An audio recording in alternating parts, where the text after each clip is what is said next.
Hello, ladies and gentlemen. My name is Daniel, and if you watch my channel, it's no secret that I grew up listening to this group called Backstreet Boys.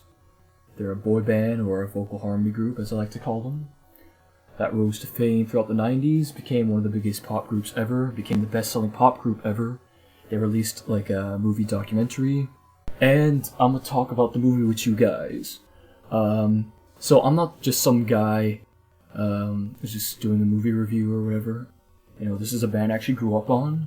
So, and they also kind of study their music also. So, anyway, this is totally unscripted. I'm just going to talk about it from my head, basically.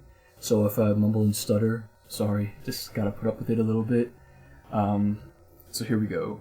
Okay. And if you haven't seen the movie, I may spoil stuff, so if you're crazy about spoilers and junk, I might spoil stuff, because I'm going to talk about what happens and all that.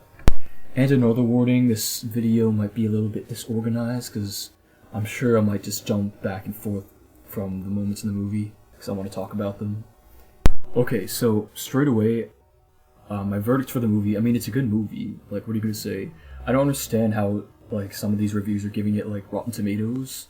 It's like a documentary, like, they talked about everything they could in that amount of space. Something that I was kind of disappointed with is that it was too short. Like, you know how if you hear an interview saying that the original cut was 3 hours long, I would love to see a 3 hour long movie about, you know, them becoming who they are. And there's a lot of big steps that they left out. Brian's open heart surgery, they only touched it very briefly. There was also a big deal that Howie's sister had passed away that same year too, which I feel like, if you guys have seen the Behind the Music special, I feel like they touched on a lot of the things that should have been in the movie, but I guess just go look at that. But then this is their movie that they're releasing in theaters and promoting, so I really wish that some of the elements that they didn't discuss could have been in it. One thing I really wish they discussed was their 2005 hiatus, when, not 2005 hiatus, from 2002 to 2005, when people thought that they were gone for good. As for me, I pretty much thought Backstreet Boys were broken up. They also didn't really touch on Incomplete being a hit, with a comeback hit, you know? I remember that hitting the radios and it being pretty big, and I was pretty happy to see that Beast B were up and making hits again. And that was an exciting time, which they didn't really touch on either, which I'm pretty certain that if they left in the 3 hour movie, if they left in the extra 3 hours, I have no doubt in my mind that they would have discussed that a little bit more. But see, like, if you're subscribed to me, you know me and how picky I can get into this group. They could have really dove into it, and I don't know about the original 3 hour cut, but they could have really dove into it, how, you know, what they brought to the European scene and bringing it back in specific. They touched on it pretty quick. And they did talk about things, but like it did feel kind of rushed. Like the Behind the Music special thing, it touched on some things a little bit more. You know, like they really struggled trying to become the band that they were. It was a work in progress, going to schools, getting booed and stuff. They did talk about that a little bit. But I think they could have talked about some of the things more. You know, getting the hit in Canada and bringing it over to the States. I wish they talked about. I would dive into it really deep. Like I think they should have, if it were the perfect movie for me, I think they should have dove into every album and discussed every album in specific. But then again, probably some people wouldn't care for it as much if it was in a movie in the theaters.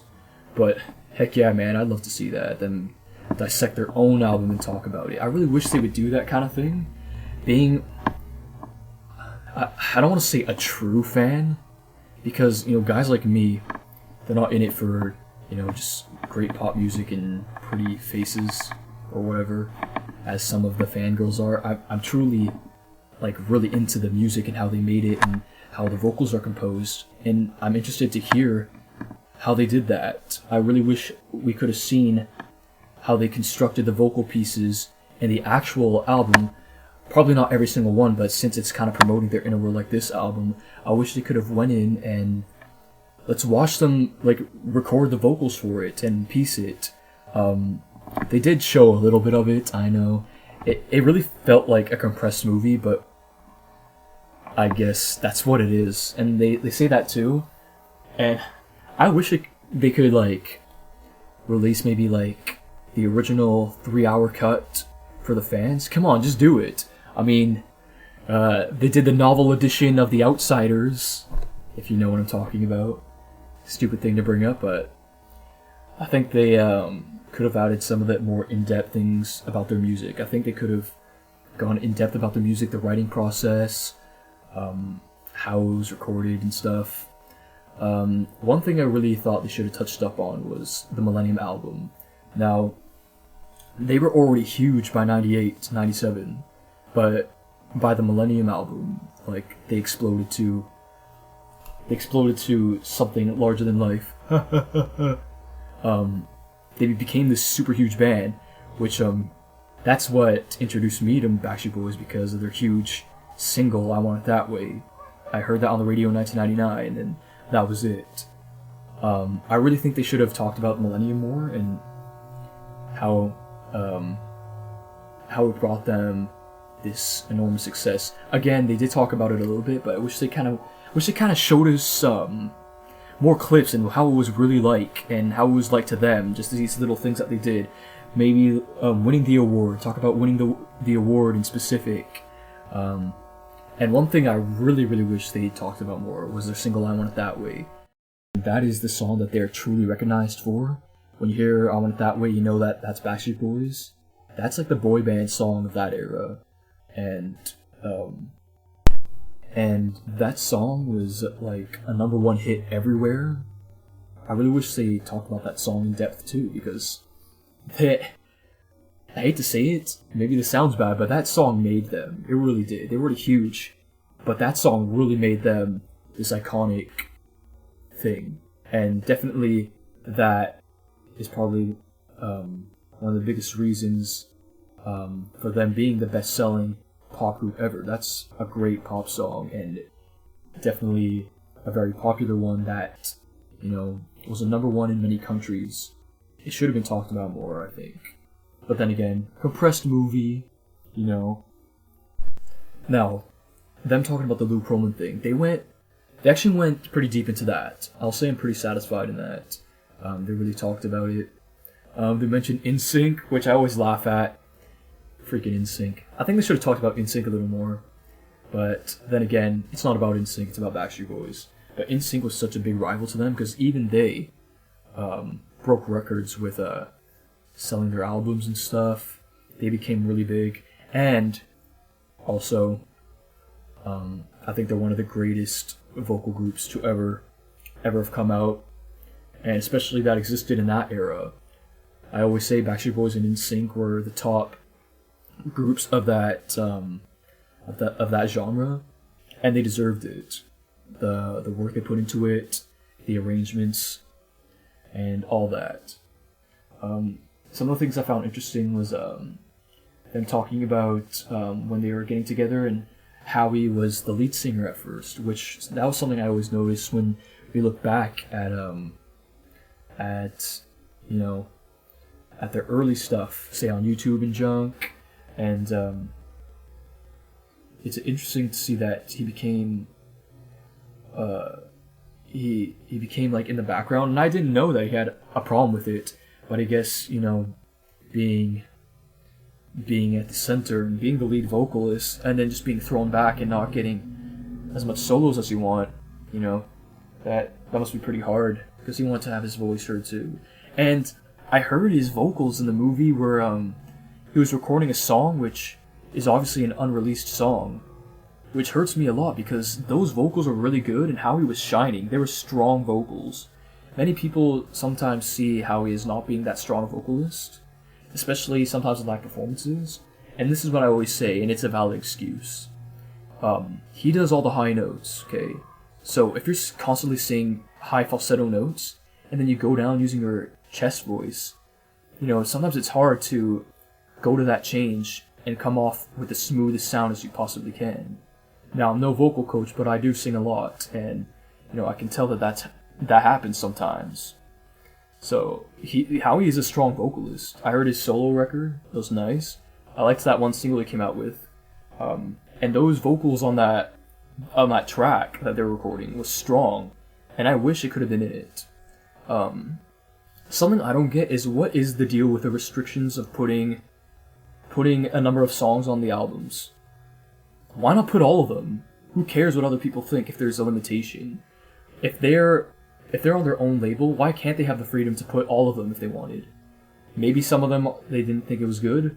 I think that was good. That track was good. And there's talks and rumors and movements even to try to get them to dish out some of their unreleased material. A good deal of them is on YouTube, which is cool. And actually, some of their most impressive material is some of the unreleased stuff, which kind of messes me up. Why not put that stuff out? It's great stuff. Definitely, I think they should have talked about their singles more, their biggest ones at least, and because their singles is what got them around. Singles is what was playing on the radio, what got them famous, basically. They had the music videos on MTV back in the day, and I wish they talked about that a little more and went into detail. But you know what? Kevin had even less solos than Howie, and that's something that always pissed me off. Sometimes producers can be not the best people towards a group when they have this strong vision, and to a boy band where the image and sound has to be so specific to them so that it attracts the young female's attention. Sometimes it's harsh. Like on Black and Blue, Kevin didn't even really get a solo. There's only like hints of pieces where Kevin has his own voice there. And on the first album, he got his own song, but not Canada. Canada didn't get it because I don't get why in certain countries they have different versions of songs, and sometimes it gets me because sometimes they might even have a different version in another country, which is so much better than another version. Either that, or some songs are just not released here. But thank God for the internet where we can go back and listen to them. I think every album should have something where each individual gets at least a chance to shine. Because it's almost like, what's the point of having everybody? Well, that's not true, because, the harmony's in 5 pieces, but, if everyone is a strong vocalist and they aspire to be a vocalist and recording artist, I think they should get their shot at doing so, which is a big shame with NSYNC when Justin Timberlake and Jay-Z sang freaking everything when they don't get to shine, and then people think of them as a lesser talent or a vocal act individual as, say, the 2 lead singers, because they don't get their chance to shine. Joey Fatone was a lead singer in like a doo-wop group before NSYNC, and he was great. Same goes for Chris Kirkpatrick doing all the high falsetto stuff in his doo-wop group as well. I think even Lance should have had a shot. If you hear some of his vocals on his own, he's a good singer himself too. They're all good singers. I mean, if you're gonna be up selling albums, you gotta have chops. It's one thing to get harmonies down, but if you want to sound crisp, you do have to be able to sing the harmonies well and sing them on point. Okay, let's see what else I can talk about. Again, some of the stuff I could have touched on more. Some of the drug abuse problems. That's a big deal in a lot of bands who suffer through that. Like I've said many times, the whole behind the music thing touched on it a lot more than this movie, which was basically crammed into whatever time slot they were able to do it. Nick Carter as well had a big drug problem as well, and he only mentioned it while they were fighting. Now that fighting scene was very awkward for me to watch. Oh, I'm not afraid of you anymore in the trailer. There was a lot of excessive swearing. Guys, you didn't need to do that. Why was Nick angry? I think they cut something out because Nick was like really angry, like angrier than normal. He was pretty rageful. Something that I found like out of line, but I mean he was angry, so I don't blame him. But he stood up and he basically put down Brian for his vocal issues, which I'm surprised Brian, stood there like a man and just embraced it. But I think not embraced it, but he didn't take it too hard. But then he tried to come back with a comeback, and he was like, "Oh, because I'm not doing your job anymore," which Brian did do all the lead vocals, not all the lead vocals, but he did a lot of the lead stuff back then. And what's interesting that I found is that they kind of, you don't think about some of the things that they might actually know, like Brian being the lead. Like they kind of embraced that he did do most of it back in the day. See, Brian has such a unique, almost angelic-like voice that it's so signature that you just know it's him. And I thought it was cool that he called him, the MJ of the group, and that he does have hope and faith for Brian's voice to come back. It's definitely a big issue, and they did talk about it a lot. And I'm happy that it's out in the open. It's not in the shade. If anyone could tell me what that song is, you win points. Invisible points that don't matter, just like Whose Line Is It Anyway? And I think it was cool that we got to see Brian be real about his voice, because it's inevitable. We saw it coming. We saw it slowly getting worse and such. I hope and pray for the guy, and I really hope his voice does come back. I do think he's slowly getting better. It's not to the point that I'm sure most of us would like it to be, and him too. But I mean, you have to be really strong to pull through that, being a singer and having, he sang melody on a lot of songs and a lot of lead vocals too on some of their biggest hits. It was hard to see them fight, but it was cool to see how, in interviews and such, Kevin always said that he tries to keep them in line, and you got to see how he was playing out his role as the big brother and kind of calming them down and say, "Dudes, come on now, just settle down and let's discuss it like men." It was interesting. It was interesting to see them in this boardroom and discussing it out with whoever the management or production people that were there. I wish we saw more of their role, because I'm kind of, ignorant towards what role they have. I'm sure they're trying to keep them in line to make sure that it goes with the whole musical rules, I guess, for publishing. Which, screw the rules, man. I say they should have put some of those great songs that we were hearing for the In a World Like This CD. And it's no secret that I've said that that's not my favorite CD, but I do have a deep appreciation for it, because they did do a good job at putting together their own works in something that they hold dear to themselves. It is a good album, but not my favorite, And to be honest, I'm so pumped that these guys aren't stopping. For fans like us who have bands come and go in certain eras, like the whole boy band scene then, a lot of them came and went. But, luckily some of the bigger names, they come back and do such. Not in sync, which, sorry if you hear the little I'm using the microphone on my laptop, and that's all I got, so. And sometimes the fan gets loud. I think my computer's pretty hot, so forgive me for that. See, I got hyped in certain parts, like there was a scene in the beginning, and they were young, like Nick's balls hadn't even dropped yet, and it looks like they were in a recording studio, and they're trying to learn the pieces to a song, the harmonies and the roles in the song, and they were getting a little heated because they're trying to really figure it out, and that was cool. I want to see that, man. For a documentary, I want to see how they piece their songs. That's just me. I'm thinking some people don't care. I would assume a lot of my subscribers would care, since they subscribe to me and that's my interest, and I try to show you guys how I feel they've done it, and from my studying and junk like that. I think they should have gone way into that. Something I really like is them going to their hometowns and seeing where they come from. Everybody wants to see that. That's something they didn't do in the whole behind the music thing. Which, how old is that music special anyway? What was that, like 2008 or something, or even earlier? So a long time ago now. Or was it 2005 even? You know what? I don't know. I don't remember. But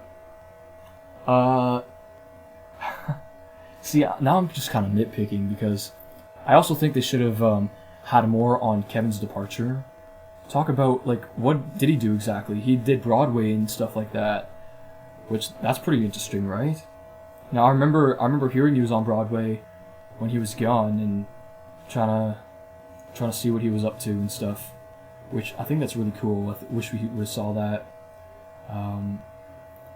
There's a lot of scenes that were great. It was interesting to see them break down as they do. Break down and cry and all that. Some of the scenes they took out, like I've seen some of the deleted scenes, like why they delete it? You know, that time when Brian was in the church, he had some scenes taken out where, you know, before he never thought about being in a group, and he grew up in the church, and that's where he started from. The deleted scene that explains how, you know, he started in singing, doing gospel singing in a choir at church, and how he would only sing for God and never thought about, you know, doing it as a job and singing to fans and especially teenage girls, and how he ended up turning into a sex symbol, which is, you know, something he never thought he'd be, or something that he actually craved to be, and it wasn't so much, you know, a part of his ideal lifestyle that he thought out for himself. And I thought that was interesting that he talked about that, but they got rid of it, which, you know, I wish they kept it in. There was another deleted scene where Howie went into this hall, and apparently on his 19th birthday he got drunk for the first time, and they were just kind of laughing about it. Maybe they could have left that in, but I think the whole Brian and him growing up in the choir, I think that was really important. They should have left it in because he did a gospel record, and that's something he held, you know, true to his heart, and that's something he wanted to do. That was his passion, and he loved it. And, you know, I think that was a part of him too, which I wish they could have added in. Maybe talk about him doing that record and how he wanted to pursue doing a gospel record and do a solo record. They didn't talk about the solo records of the other guys too.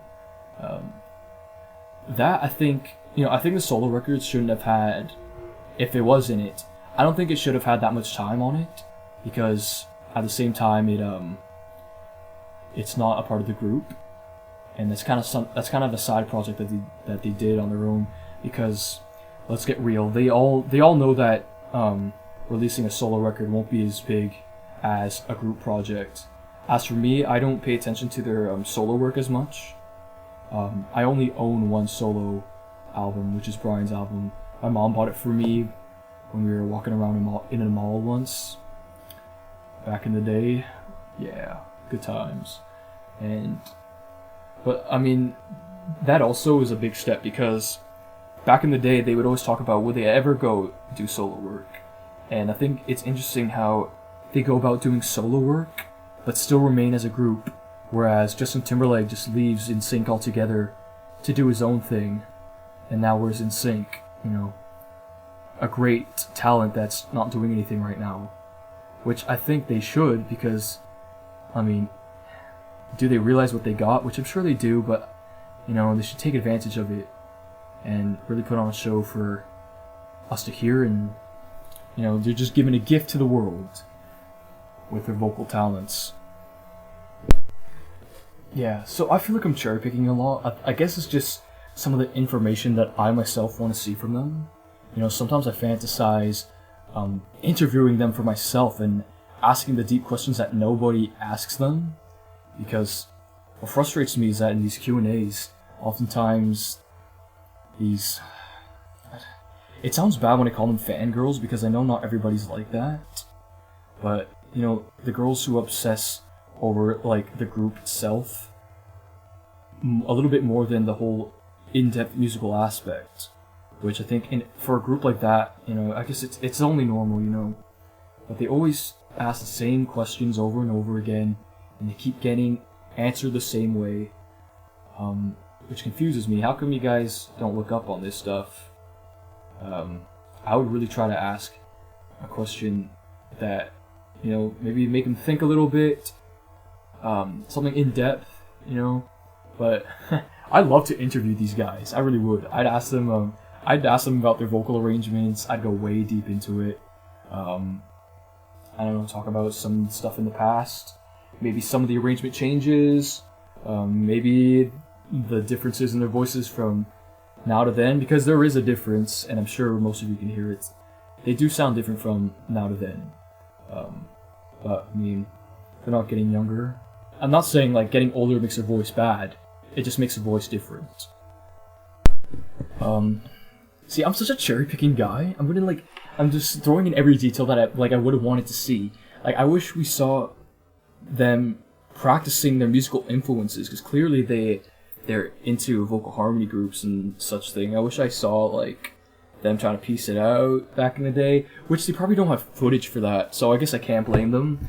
But something I really enjoyed was seeing the old footage, I thought it was really funny, seeing a little boy AJ, because I've never seen a little boy AJ. You know, you're used to seeing him with the earrings and tattoos and whatnot.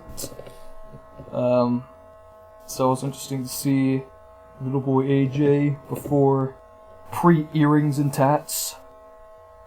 This might make me sound like a super nerd, but when Nick was like, "Oh, I was 17 in 1999," I was like, "Bro, no, you wasn't." Well, if you calculate, he was born in 80, so the dude was 19 during the I Want It That Way days of Millennium. Just saying. But whatever. Might make me sound like a nerd, but hey, you know, I'm a 20-year-old guy singing Backstreet Boys into a computer and putting it on the internet, so why not? But what does that have to be? Why does that have to be a nerdy or something to be ashamed of, you know? Why should it be? I guess some people say, like, if dudes listen to it, it's like sissy or whatever. But whatever, you know. They have great vocals, and what's wrong with that, right? But at the end of the day, you know, if you could sing some of those songs to some ladies, maybe they'll like it. And it gets you stuff in common with girls too, because a lot of girls like Backstreet Boys. So, you know, there's pluses for it. It's kind of stupid how people like you know, if you like a group, people will I don't know, pick on you for liking them. But I always say you like what you like because there's different types of music because people have different tastes. I just developed a taste for good vocal harmonies, and that's why I like Backstreet Boys, and NSYNC, and 98 Degrees, and Boyz II Men, and Take 6, and whoever else. Yeah. Something that I wish they put in the movie was them getting the star on the Walk of Fame. They had it at the end credits, but I mean that's a big deal. They should have had it in, you know. Just maybe talk about it a little bit. Okay, so I just hope that I didn't leave anything out. I'm sure I can talk about more stuff. I wonder if any of this, like, was any practical to this video, if there was any good information of how I thought about the movie. You know, I'm just kind of blabbing about nothing and everything at the same time. Definitely, I think whatever was taken out, I want to see it in, to be honest. I'd like to see them talk about their music videos too, like just talk about everything, but like you can't do that. You just want to see them talk about everything, right? But you can't do that because you just can't make a movie like that. But I think they should make like a special edition where I don't even care if it's video vomit. Just put it in. I don't care. Slot it in. We should all like petition to see their full-length 3-hour movie. Hopefully they didn't delete the footage, which would be stupid if they did. You know, they wouldn't do that. They might want to keep it around. Come on, yo, put it all in there so we can see it. And I'm looking forward to if they do put out some of these unreleased tracks from the album and even maybe previous albums. That's exciting to see because that's just more material from the guys, you know. Definitely looking forward to more of their stuff, and it doesn't seem like they're gonna stop, which is great. You truly see how they work together on things. They try to patch things up when things get messy. Yeah, that's good stuff. That's good stuff. It's good to see that, but like I really wish that I guess some of the things that probably were taken out, that I wish it was in there, because just would have been great to see. But I'm just cherry picking, and they're like one of my favorite groups ever. They probably are my favorite group ever, because let's get real, I'll probably have more songs from them than any other band on my MP3 player, so, and most of my vids are about them too, so, anyway, yeah, I'm sorry if this video is disorganized. I warned you. If there's anything that you think that should have been discussed or want to discuss it, hit me up in the comments or even the Facebook group. Some people like to hit me up on the Facebook group, and it's really cool if you want to discuss some things, like, in depth. Comments are great. Definitely leave comments if you want to talk about something, but if you, I really don't care, but I don't know, just Facebook's easier to chat, maybe? I don't know. Whatever you guys want. But I think definitely if you feel like talking about what you felt about the movie, or maybe some things you'd like to see, the dudes talk about, be some of their, maybe vocals and music, something that they should share, something you want to hear from the group that, I guess you haven't heard yet. Maybe a question that you like. Definitely leave a comment. Let's stir up some discussions and whatever. And yeah, there's forums for this stuff. I've partaken in some of them. Definitely look for those. So yeah, I don't know what else to talk about. What did you guys think of the movie? Did you think it was up to par with what you expected and what you wanted? It didn't come to theaters where I am. That was a bummer. Like, I was waiting for it to come to theaters, and it never came here. I wonder if it came to Toronto at all, because I'm sure there's a lot of theaters around. In my location, it didn't come at all. I kept checking for it, never showed up.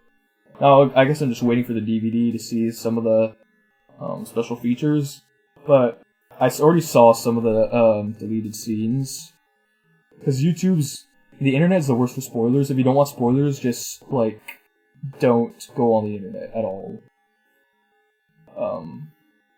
Yeah.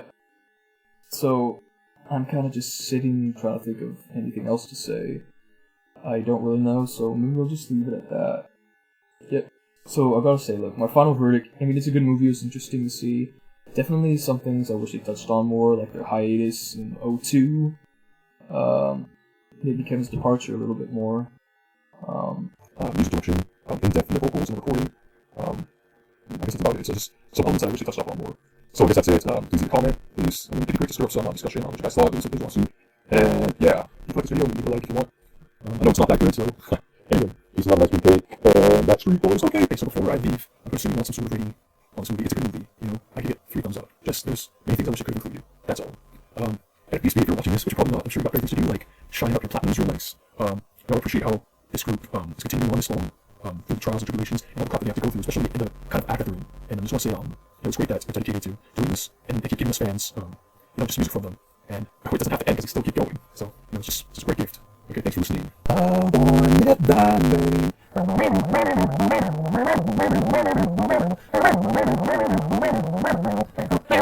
Still a great song, every